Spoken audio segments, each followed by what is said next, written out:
myself Sunita Mathuri, faculty from EABCD Government. Today we are here to study the digital techniques subject. In previous lectures we have completed the unit number 1, number system. In that subject, in that unit we have studied various number systems, various codes, conversion from one number system to another number system, again conversion from one code to another code. In previous lecture we have studied, we have started unit number 2, which is logic gate and logic families. म्हणजेच आपण मागच्या लेक्चरमध्ये काय केलेलं आहे की 2 नंबरचं unit आहे ते स्टार्ट केले. 2 नंबरचं युनिट कोणतं आहे? लॉजिक गेट आणि लॉजिक फॅमिलीज. तर आपल्या मागच्या लेक्चरमध्ये आपण लॉजिक गेट्स म्हणजे काय बघितलेलं आहे. लॉजिक गेट म्हणजेच काय तर बेसिक बिल्डिंग ब्लॉक आहे हा कोणत्याही डिजिटल सर्किटचा. तर त्याच्यामध्ये जे लॉजिक गेट आहेत ते 7 प्रकारचे आहेत. म्हणजेच नॉट गेट असेल, अँड गेट असेल, or gate, nand gate, nor gate, त्याच्यानंतर एक्सऑर गेट असेल, एक्सनॉर गेट असेल. तर हे आपण लॉजिक गेट्स काय केलेले आहेत, त्याचा सिम्बॉल कसा असणार आहे, त्याचा ट्रूथ टेबल कसा असणार आहे आणि त्याचं बुलियन एक्सप्रेशन कसं मिळते हे आपण मागच्या लेक्चरमध्ये बघितले. त्यासोबतच आपण अजून कोणत्या गोष्टी बघितल्या की कोणताही लॉजिक गेट असेल तर त्यामध्ये त्याचं जे आउटपुट आहे ते कोणता लॉजिक गेट आहे याच्यावर आणि त्याचं इनपुट काय असणार आहे याच्यावर त्याचं आउटपुट डिपेंड असणार आहे. म्हणजे लॉजिक गेट्समध्ये जर आउटपुट हे कशावर डिपेंड असेल तर कोणता लॉजिक गेट तुम्ही वापरलेला आहे आणि त्याला इनपुट्स तुम्ही काय दिलेले आहे त्याच्यावर तुमचं काय असेल आउटपुट डिपेंड असणार आहे. यामध्ये इनपुटसाठी 2 कोणत्याही स्टेट्स असणार आहेत. म्हणजेच हाय किंवा लो. हाय ही स्टेट आपण 1 लॉजिकनं दाखवतोय, लो ही स्टेट आपण 0 लॉजिकनं दाखवतोय. सेम तसंच आउटपुटसुद्धा आपल्याला दोनपैकी कोणत्याही एका स्टेटमध्ये मिळेल. आउटपुटसुद्धा एकतर हाय असेल किंवा लो. हायलाच आपण लॉजिक 1 म्हणतोय आणि लोला आपण लॉजिक 0 म्हणतोय. तर हे पॉईंट्स आपण लॉजिक गेट्समध्ये बघितले होते. लॉजिक गेट्समध्ये क्लासिफिकेशन कशा पद्धतीने दिलं होतं तर क्लासिफिकेशनमध्ये बेसिक गेट्स हे पहिलं आहे. त्यामध्ये परत नॉट, अँड आणि ऑर. सेकंड आहे तो युनिव्हर्सल गेट्स ज्यामध्ये नॅन्ड आणि नॉर आहेत. तिसरं क्लासिफिकेशन होतं ते डिराइव्ड किंवा स्पेशल पर्पज गेट्स होते. त्यामध्ये एक्स ऑर आणि एक्स नॉर हे आपण गेट्स स्टडी केलेले आहेत. तर या लॉजिक गेट्समध्ये प्रिव्हियस लेक्चरमध्ये आपण काय बघितलं होतं की लॉजिक गेट, त्यांचे सिम्बॉल, त्यांचं ट्रूथ टेबल आणि त्यांचे बुलियन एक्सप्रेशन्स किंवा त्यांचं आउटपुटचं equation y is equal to कशा पद्धतीने आपल्याला मिळते. आजच्या लेक्चरमध्ये आपल्याला बघायचं आहे युनिट नंबर 2 लॉजिक गेट आणि लॉजिक फॅमिलीमधला नेक्स्ट पॉईंट बुलियन अल्जेब्रा. आता बुलियन अल्जेब्रा म्हणजे काय की यामध्ये आपण व्हेरिएबल्स वापरणार आहे. म्हणजे यामध्ये आपण सिंगल व्हेरिएबल म्हणजेच फक्त आपण ए वापरला तर हे काय असणार आहे सिंगल व्हेरिएबल झाला किंवा 1 व्हेरिएबल झाला. जर आपल्याला एखादा 1 व्हेरिएबल म्हणायचं असेल, 1 व्हेरिएबल म्हणजेच काय फक्त इथं ए सिंगलच व्हेरिएबल वापरणार. ए नावानं असेल, बी नावानं असेल, कोणत्याही नावानं वापरणार आपण फक्त त्यामध्ये तो सिंगलच व्हेरिएबल असेल. जर आपल्याला समजा 2 व्हेरिएबल्स वापरायचे असतील, 2 व्हेरिएबल्स असतील तर यामध्ये ए आणि बी अशा आपण 2 व्हेरिएबल्स वापरू शकतो. तर हे जे काही वापरणारे आपण व्हेरिएबल्स आहेत तर ते त्याच्या ज्या काही स्टेट्स असतात किंवा त्याच्या व्हॅल्यूज कोणत्या असणार आहेत ते बघूयात आपण. तर बुलियन अल्जेब्रामध्ये फर्स्ट पॉईंट आहे तो जे काही व्हेरिएबल्स आपण वापरणार आहे. व्हेरिएबल्स used have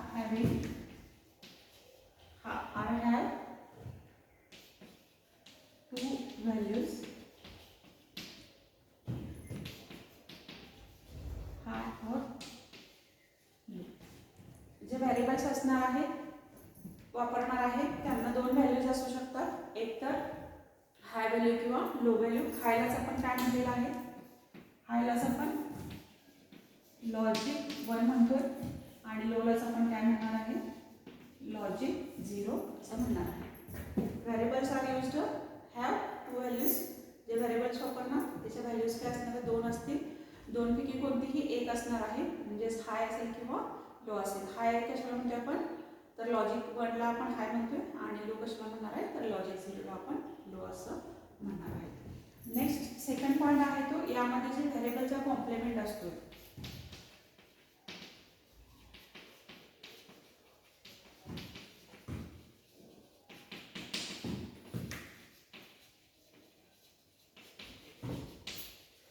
जो काही व्हेरिएबल आहे त्याचा कॉम्प्लिमेंट कसा रिप्रेझेंट करतोय आपण, बार चिन्हाने. बार चिन्हाने कसं, समजा जर एक्झाम्पल आपल्याला काय करायचं आहे, ए हा व्हेरिएबल आहे, तर त्याचं काय करायचं आहे मला, ए हा व्हेरिएबल आहे आणि त्याचं जर आपल्याला कॉम्प्लिमेंट लिहायचं असेल, कॉम्प्लिमेंट लिहायचं असेल तर कसं लिहिणार आपण, काय लिहिणार आहे, ए बार असं लिहिणार आहे. म्हणजे ए आहे व्हेरिएबल, त्याचा कॉम्प्लिमेंट घ्यायचा असेल तर आपण कसं लिहिणार आहे ते, या एला वरती बारमध्ये दाखवणार आहे. हे झालं तुमचा सेकंड रूल. थर्ड रूल काय आहे बुलियन अल्जेब्रामध्ये, थर्ड रूल काय, ऑरिंगसाठी जर आपल्याला काही ऑरिंग करायचं असेल व्हेरिएबलचं, ORing of variable is represented as,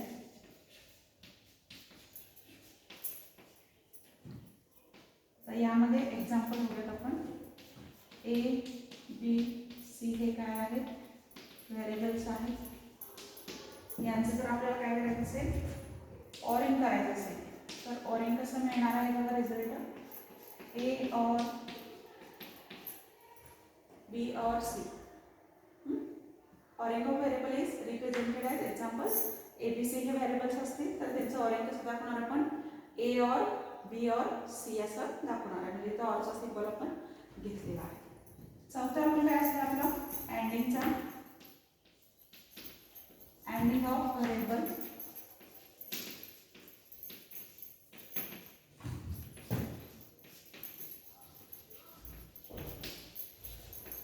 represented as, example इथं सुद्धा आपल्याजवळ ए बी सी हे व्हेरिएबल आहे. इथं सुद्धा आपल्याजवळ काय आहे, ए बी सी हे व्हेरिएबल्स आहेत. तर त्यांचं आपल्याला अँडिंग नंतर काय मिळणार बघा, अँडिंग नंतर काय दिसेल, A dot B dot C किंवा ए बी सी असं जवळजवळ लिहिलं जातं. बुलियन अल्जेब्रा कोणकोणते आहेत बघा, variables used are having two values, दोन व्हॅल्यूज असणार आहेत व्हेरिएबल्सना, तर त्यापैकी कोणतीही एक व्हॅल्यू असणार आहे त्याला, एक तर त्याची व्हॅल्यू हाय असेल किंवा लोनं रिप्रेझेंट करतोय. तर त्यामध्ये लॉजिक 1 किंवा लॉजिक 0 आपण घेऊ शकतोय, म्हणजेच हायसाठी लॉजिक 1, लोसाठी लॉजिक 0. त्यानंतर जे काही व्हेरिएबल्स आहेत त्याचा कॉम्प्लिमेंट कसा रिप्रेझेंट केला जातो, बार या साईडने काय केला जातो, कॉम्प्लिमेंट रिप्रेझेंट केला जातो. समजा ए व्हेरिएबल असेल तर त्याचं कॉम्प्लिमेंट लिहिताना काय लिहिणार आपण, कॉम्प्लिमेंट कसा असणार आहे त्याचा, ए बार या पद्धतीने लिहितोय. बी असेल तर व्हेरिएबल त्याला आपण दुसऱ्या पुन्हा बी बार, सी असेल तर सी बार, या पद्धतीने आपण कॉम्प्लिमेंट दाखवू शकतो. ऑरिंग थर्ड आहे तो, oring of variable is represented as, example A B C variables असतील तर त्यांचं ऑरिंग कसं करणार आपण, ए और बी और सी या पद्धतीनं. चौथा आहे तो ANDing, ANDing of variable is represented as A B C variables. जर अँडिंग आपल्या हे जे काही ए बी सी व्हेरिएबल्स आहेत त्यांचं जर आपल्याला अँडिंग दाखवायचं असेल, रिप्रेझेंटेशन करायचं असेल, तर अँडिंगचं रिप्रेझेंटेशन कसं, A dot B dot C, म्हणजे A and B and C.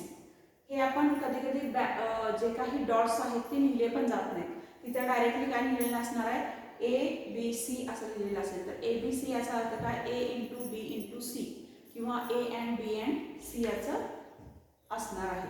तर हे झालं आपलं बुलियन अल्जेब्रा. त्याच्यानंतर आपण बघूयात बुलियन लॉज कोणकोणते आहेत, बुलियन लॉज कोणकोणते आहेत बघूयात आपण.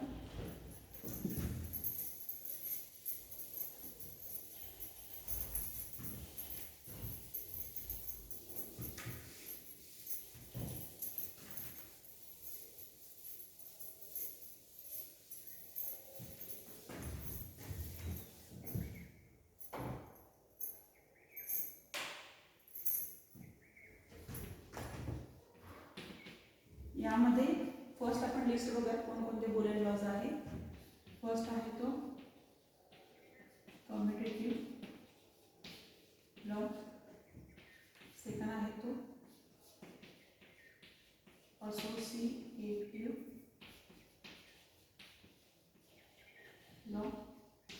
त्याच्यानंतर तिसरा आहे तो डिस्ट्रीब्युटिव्ह लॉ.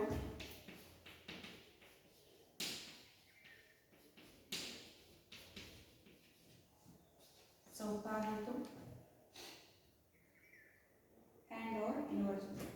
चौथा आहे तो अँड लॉ. पाचवा आहे तो और लॉ. सहावा आहे तो इन्व्हर्जन लॉ. आणि सातवा आहे तो अदर इम्पॉर्टंट रूल्स. तर टोटल आपल्याला बुलियन लॉजमध्ये 7 लॉज स्टडी करायचे आहेत. तर बरेच वेळेला तुम्हाला टायटल दिले जातं आणि यामध्ये कोणता लॉज येतात ते आपल्याला राईट डाऊन करायचं असते. तर बुलियन लॉजमध्ये टोटल 7 लॉज दिसतात. कोणकोणते बघा. फर्स्ट आहे तो commutation law. In short commutation लॉमध्ये काय असते की आपण जे काही लॉज आहेत ते लिहिताना कशा पद्धतीने आपण लिहिणार आहे. त्याच्यानंतर आहे तो असोसिएटिव्ह लॉ आहे. त्यानंतर डिस्ट्रीब्युटिव्ह लॉ आहे. अँड लॉ आहे, म्हणजे इथे अँड ऑपरेशन कशा पद्धतीने होते त्या पद्धतीने लॉज आपल्याला 4 लॉज बघायचे आहेत. ऑर लॉमध्ये परत सेम 4 ऑर लॉज बघायचे आहेत. इन्व्हर्जन लॉ बघायचा आहे आणि अदर इम्पॉर्टंट रूल्स कोणकोणते आहेत, म्हणजे कशा पद्धतीने एखादं इक्वेशन असेल आणि त्याला आपण LHS = RHS कशा पद्धतीने प्रूव्ह करायचं. तर यामध्ये फर्स्ट आपण बघूया तो कम्युटेटिव्ह लॉ.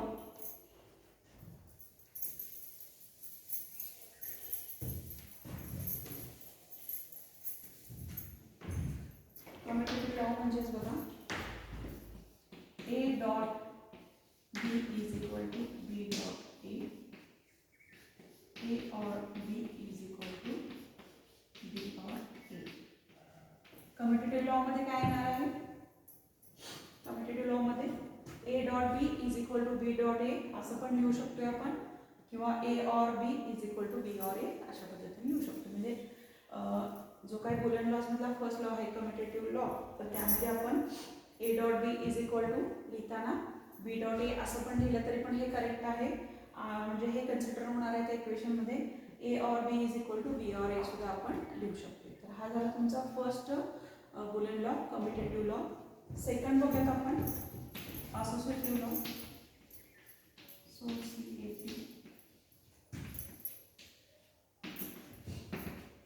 असोसिएटिव्ह लॉ मध्ये काय असणार आहे तर तुमचं A dot B dot C is equal to A dot B dot C, किंवा A or B or C is equal to A or B or C या पद्धतीने आपण घेऊ शकतो. म्हणजे असोसिएटिव्ह लॉज कशा पद्धतीने लिहिले बघा. A dot B dot C, A dot B dot C ह्याचं सगळ्यांचा आन्सर LHS = RHSच मिळणार आहे. पण त्यांना आपल्याला असोसिएट करताना आपण कशाही पद्धतीने असोसिएट करू शकतो.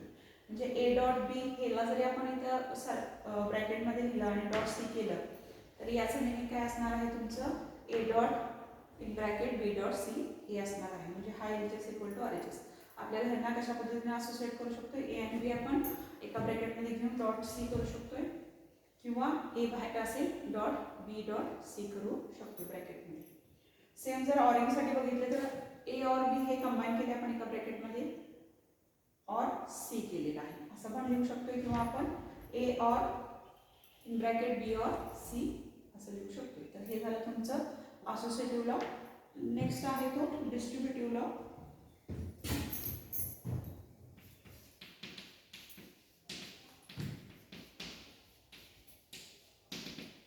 यामध्ये बघा A in bracket B plus C is equal to, ब्रॅकेटमध्ये काय दिलेले आहे डिस्ट्रीब्युटिव्ह लॉ मध्ये, तर A ब्रॅकेटमध्ये A डॉट काय आहे A dot B plus C आहे. A dot B plus C आहे. डिस्ट्रीब्युटिव्ह लॉ मध्ये काय दिलेले आहे A dot B plus C. तर हे आतमध्ये काय होणार मल्टिप्लिकेशन होणार, म्हणजेच आपल्याला काय मिळणार बघा AB प्लस AC बरोबर आहे. म्हणजे डिस्ट्रीब्युटिव्ह लॉ मध्ये काय दिलेलं आहे आपण A dot B or C दिलेला आहे, त्यांचं आपण काय केलेलं आहे सॉल्व करून घेतलं तर आपल्याला काय मिळणार, ए बी प्लस ए सी मिळणार आहे. हा आपला काय आहे, डिस्ट्रीब्युटिव्ह लॉ आहे. त्याच्यानंतर बघूयात आपण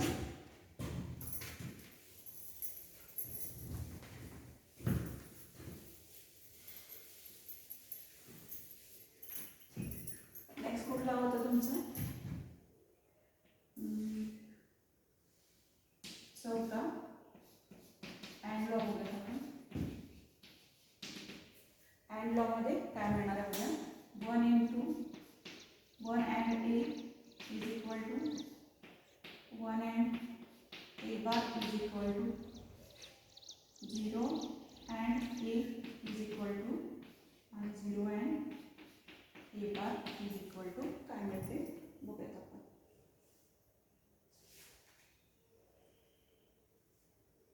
सॉरी 1 into a आणि 0 into a, 1 into a आणि 0 into a हे झालं. आणि परत नेक्स्ट काय असणार आहे, a into a आणि a into a bar, a into a आणि a into a bar. इथं a into a आणि a into a bar असणार. करेक्शन बघा, थोडे करेक्शन केले मी इथं. अँड लॉ मध्ये काय असणार, 1 into a काय येणार आहे, तर उत्तर 1 into a तुमचा व्हेरिएबलच येणार आहे, बरोबर आहे. a into a केलं तरी सिंगल a येणार आहे, रिप्लेस करतोय. 0 into जर a केला आपण तर 0 into a काय येणार आहे, 0 येणार आहे. आणि a into a बार असेल तर तिथं आपल्याला काय करायचं आहे, 0 पुट करायचं आहे. बघा काय काय मिळालेलं आहे, a into 0 0, a into a bar 0, a into a तुमचा काय आलेला, a आलेला आहे. आणि a into जर 1 केला तर आपल्याला काय मिळते, a मिळते. तर हे झाले आपले and lodge. 1 into a is equal to a into a is equal to a, 0 into a is equal to 0 आणि a into a bar is equal to 0. हे आपले झाले अँड लॉ. सेम आपल्याला ऑर लॉज बघायचे आहे.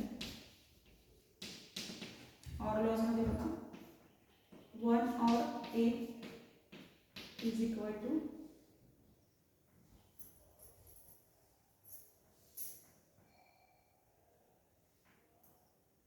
1 or a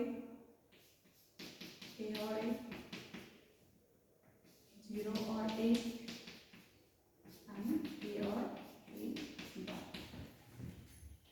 1 or a or a, 0 or a or a bar. तर 1 plus anything असेल तर इथं 1 प्लस किंवा 1 और a काय मिळते आपल्याला, 1 मिळते. a और a आपल्याला a मिळते. 0 और a सुद्धा आपल्याला काय मिळणार आहे, इथं a मिळणार आहे. आणि a प्लस a बार आपल्याला काय मिळते, 1 मिळते. ऑर लक्षात आले का बघा, जर एखाद्या इक्वेशन मध्ये 1 प्लस a असेल तर ते आपण कशाने रिप्लेस करणार, 1. जर a प्लस a म्हणजे सेम टर्म्स असतील, सेम व्हेरिएबल्स असतील तर त्यांना आपण काय करणार आहे, ते 3-4 वेळा जर रिपिटेशन असेल तर त्यांना आपण सिंगल टाइम लिहिणार आहे. 0 प्लस a किंवा 0 और a इज इक्वल टू काय करणार आपण, a न रिप्रेझेंट करणार. त्यानंतर a plus a bar is equal to 1 put करायचं आहे आपल्याला. तर हे काय झाले आपले ऑर लॉ झाले. नेक्स्ट बघूयात आपण 6वा लॉ कोणता होता, तर इन्व्हर्जन लॉ.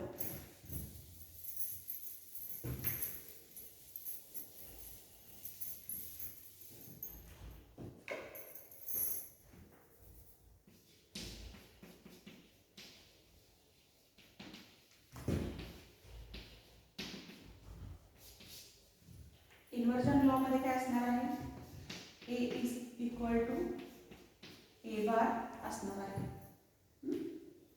तर त्यामध्ये आपण त्याचं डबल इन्व्हर्जन सुद्धा घेऊ शकतो. इन्व्हर्जन लॉ मध्ये काय असणार आहे, a इज इक्वल टू जरी a बार असेल तरी पण यामध्ये नॉट ऑपरेशन आपण बघायचं आहे. a double bar is equal to a. Inversion law मध्ये मोस्टली काय सांगितलं जातं की as per the inversion law a वर जर डबल बार असेल तर तो काय होणार आहे, हा बारला बार काय होणार आहे, कॅन्सल होणार आहे. म्हणजे इन्व्हर्जन लॉमध्ये A double bar is equal to A मिळते.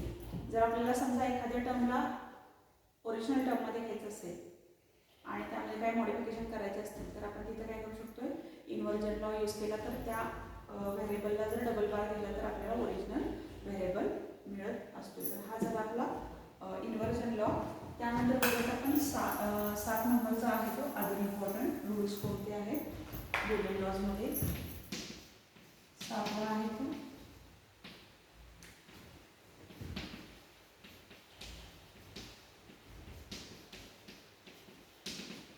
कोणते कोणते आहेत बघा, 1 2 3 अदर इम्पॉर्टंट रूल्स कोणकोणते आहेत. यामध्ये A plus A B is equal to A मिळतोय. त्यानंतर सेकंड आहे तो A plus A bar, A plus A bar B is equal to A plus B. आणि तिसरा आहे तो A plus B into A plus C is equal to A plus B plus A plus C is equal to A plus B C. तर other important rule कोणते आहेत, A plus A B is equal to A plus A bar B is equal to A plus B into A plus C is equal to A plus B C. हे कसं मिळणार आहे ते आपण 1 bye 1 एक solve करून बघूया.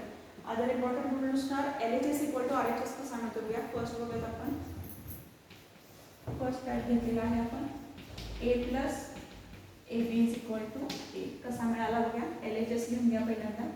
LHS is equal to A plus A B. आता यामध्ये कॉमन काय दिसते आपल्याला, दोन्ही टर्ममध्ये ए कॉमन दिसतो, त्यामुळे आपण काय घेणार, ब्रॅकेटच्या बाहेर ए घेणार आहे.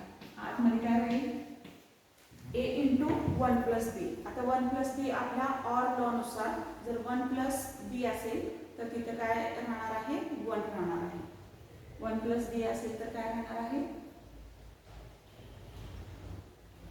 1 प्लस बी असेल तर 1 राहणार आहे. म्हणजेच काय होईल बघा, ए इंटू 1 राहणार, म्हणजेच इथं काय राहील 1. म्हणजेच काय होता आपला RHS काय होता, RHS इज इक्वल टू काय होता, ए होता. आणि आता LHS पण काय मिळालं आपल्याला, ए मिळालेला आहे. म्हणजेच काय झालं, RHS is equal to LHS झालं. लक्षात आलं का बघा, ए प्लस ए बी कसं मिळालेलं आहे, A plus A B is equal to A कसं मिळालं आहे. ए आपण ह्या दोन्ही टर्ममधला ए टर्म ही कॉमन आहे व्हेरिएबल म्हणून तो ए बाहेर घेतला. आतमध्ये काय शिल्लक राहील, 1 प्लस बी. आता ऑर लॉनुसार 1 प्लस बीला काय रिप्लेस करतोय आपण, 1 न रिप्लेस करतोय. म्हणून ए अँड 1 झाल्यानंतर ते काय झालं, LHS पण ए आला. आणि RHS बघितलं तर RHS सुद्धा काय आपला ए आहे. म्हणजेच LHS equal to RHS prove झालं. म्हणजे एखादं इक्वेशन आपल्याला रिडक्शन करायचं असेल, बुलियन एक्सप्रेशन जर रिड्यूस करायचं असेल तर तिथं आपण ए प्लस ए बी जर इक्वेशन असेल तर त्याला आपण काय रिप्लेस करणार, ए न रिप्लेस करणार आहे का. हे आपण डायरेक्टली रिप्लेस करत नाही, तर हे आपल्या बुलियन लॉज मधल्या अदर इम्पॉर्टंट रूल मधलाच एक रूल आहे, त्यानुसार आपण ते रिड्यूस करणार आहे. सेकंड बघूया. सेकंड काय आहे बघा, A plus A bar B is equal to A plus B. हे कशा पद्धतीने मिळते बघा. सेकंड आहे ते A plus A bar B is equal to A plus B. A plus A bar B is equal to A plus B. आत्ताच आपण काय बघितलं पहिल्या इक्वेशन मध्ये, आपण पहिल्यांदा LHS लिहून घेऊया. LHS is equal to A plus A bar B. आता हा ए म्हणजेच काय, पहिल्या इक्वेशन नुसार ए प्लस ए बी, तर आपण इक्वेशन मध्ये काय बदलणार आहे, ए च्या जागेला आपण ए प्लस ए बी वापरणार आहे. म्हणजेच बघा A plus A B is equal to A bar B. A plus A B plus A bar B. आता यामध्ये आपण काय करूयात, ही जी काय हे दोन इक्वेशन्स आहेत, ही दोन इक्वेशन्स यामधनं कॉमन काय मिळते आपल्याला, तर बी आपल्याला काय मिळतोय, कॉमन मिळते. हा ए आहे कसा राहील, इथं बी कॉमन काढला आपण, ब्रॅकेटमध्ये काय होणार, ए plus A bar, A plus A बार. आणि ऑर लॉनुसार ए प्लस ए बार म्हणजे काय असते, 1 व्हॅल्यू असते. म्हणून आपण काय करणार इथं ए प्लस बी अँड 1 म्हणजेच काय मिळेल आपल्याला ए प्लस बी मिळेल. हा झाला आपला LHS. आणि RHS सुद्धा काय आहे ए प्लस बी. म्हणजेच इथे काय केलं आपण RHS is equal to LHS काय केलेलं आहे प्रूव्ह केलेलं आहे. LHS is equal to RHS prove केलेलं आहे. लक्षात आलं का बघा. काय केलं A plus A bar B is equal to A plus B लिहून घेतला. पहिल्या रूलनुसार एच्या जागेला आपण ए प्लस ए बी लिहू शकतोय. म्हणून आपण एच्या जागेला काय केलेलं आहे एच्या जागेला काय केले ए इज इक्वल टू काय केलं आपण ए प्लस ए बी ना रिप्लेस केलेला आहे. बरोबर आहे. त्याच्यानंतर आपण शेवटचे दोन टर्म बघितले. ह्या दोन टर्म ह्यामध्ये कॉमन काय आहे बी कॉमन आहे. म्हणून बी काय घेतला कॉमन घेतला बाहेर आणि ब्रॅकेटमध्ये काय राहणार ए प्लस ए बार होणार. त्यानंतर ए plus B into A plus A बार काय होणार आहे 1. म्हणून तो काय मिळाला आपल्याला LHS काय मिळाला ए प्लस बी मिळाला. म्हणजेच काय झालं RHS is equal to LHS prove झालं. म्हणजे एखाद्या इक्वेशनमध्ये जर ए प्लस ए बार बी असं टर्म दिली असेल एखादं तर तिथे आपण ए प्लस बी ना ती रिप्लेस करू शकतो. इक्वेशन रिड्यूस करू शकतो. तिसरा बघूयात आपण. तिसरा कोणता आहे A plus B A plus C यांचं अँडिंग आहे.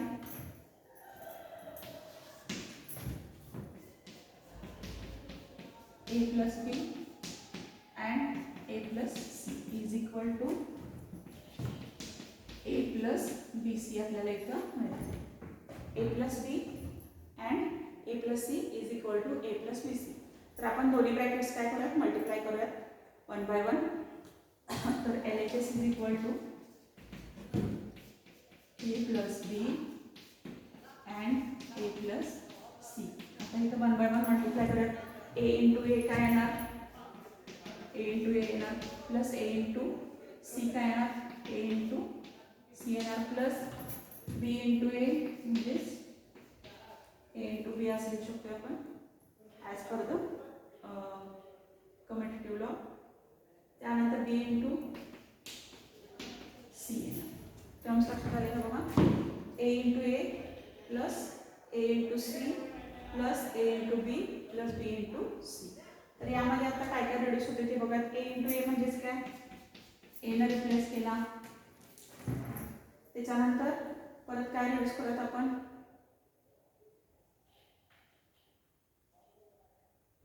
पुन्हा काय येणार बघा. ए कॉमन राहिलं. ए कॉमन राहिल्यानंतर इथे परत काय राहणार आहे ए इंटू सी राहणार आहे. बरोबर आहे. प्लस यामध्ये ए इंटू बी प्लस बी इंटू सी. आता ह्या दोन टर्ममध्ये आणि ह्या दोन टर्ममध्ये काय काय कॉमन निघतं. यामध्ये ए कॉमन निघतो त्यामध्ये बी कॉमन निघतोय. म्हणून आपण काय केलं यामध्ये ए कॉमन काढला तर 1 प्लस काय राहणार इथं सी राहणार 1 प्लस सी. इथे काय राहील प्लस यामधून जर बी कॉमन काढला आपण तर ब्रॅकेटमध्ये काय राहणार ए प्लस सी राहणार आहे. बी कॉमन काढला तर ए प्लस सी राहील. किंवा त्या टर्म्स आहे तशा ठेवूयात आपण नंतर रिड्यूस करूयात. ही टर्म आहे तशी ठेवूयात आपण A plus B A into B plus B into C reduce करत जाऊयात. पहिल्या दोन टर्ममध्ये काय घेतलं आपण A plus A or C किंवा ए ऑर ए इंटू सी मध्ये कॉमन काय काढला ए काढला.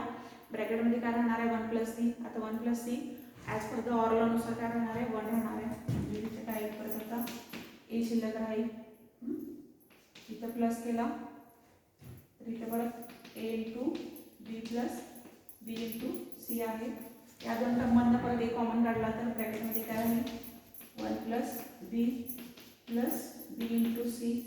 आता परत हा 1 प्लस बी आहे तो कशाने रिप्लेस करणार 1 म्हणजेच इथं परत ए into 1 plus B into C म्हणजे लास्टला काय राहणार ए प्लस बी इंटू सी. म्हणजेच आपला LHS इज इक्वल टू काय झाला RHS प्रूव्ह झाला. तर हे आपण कोणकोणते पॉईंट्स बघितले बघा. बुलियन अल्जेब्रा बघितलेला आहे आणि त्याच्यानंतर आपण बुलियन लॉज बघितले. बुलियन अल्जेब्रामध्ये आपण काय बघितलं होतं तर बुलियन अल्जेब्रामध्ये आपण कोणतेही जे व्हेरिएबल्स आहेत तर त्यांना 2 व्हॅल्यूज असणार आहेत. एक तर हाय म्हणजेच लॉजिक 1 आणि लो म्हणजे लॉजिक 0. त्यानंतर कोणताही कॉम्प्लिमेंट असेल तर तो बारनं रिप्रेझेंट करतो, म्हणजे ए व्हेरिएबल असेल तर त्याच्यावर ए बार असं लिहिणार आहे. एखादं व्हेरिएबलचं ऑरिंग करायचं असेल तर ए बी सी हे व्हेरिएबल्स असेल तर त्यामध्ये लिहिताना कसं रिप्रेझेंट करणार आहे, ए ऑर बी ऑर सी लिहिणार आहे. त्याच्यानंतर अँडिंग ऑपरेशन असेल तर अँडिंग कसं रिप्रेझेंट करतोय आपण व्हेरिएबलचं, ए बी सी व्हेरिएबलचं, तर A and B and C, किंवा आपण डायरेक्टली डॉट न वापरता ए बी सी असं पण लिहू शकतो. तर ते झाले तुमचे बुलियन अल्जेब्राज. त्यानंतर बुलियन लॉज आपल्याला बघायचे होते. 7 बुलियन लॉज आहेत. तुमचा एक फर्स्ट आहे तो कुठला आहे, commutative law, associative law, distributive law, त्यानंतर and law, or law, inversion law आणि अदर इम्पॉर्टंट रूल्स, असे आपण टोटल 7 लॉज बघितलेले आहेत. Thank you so much.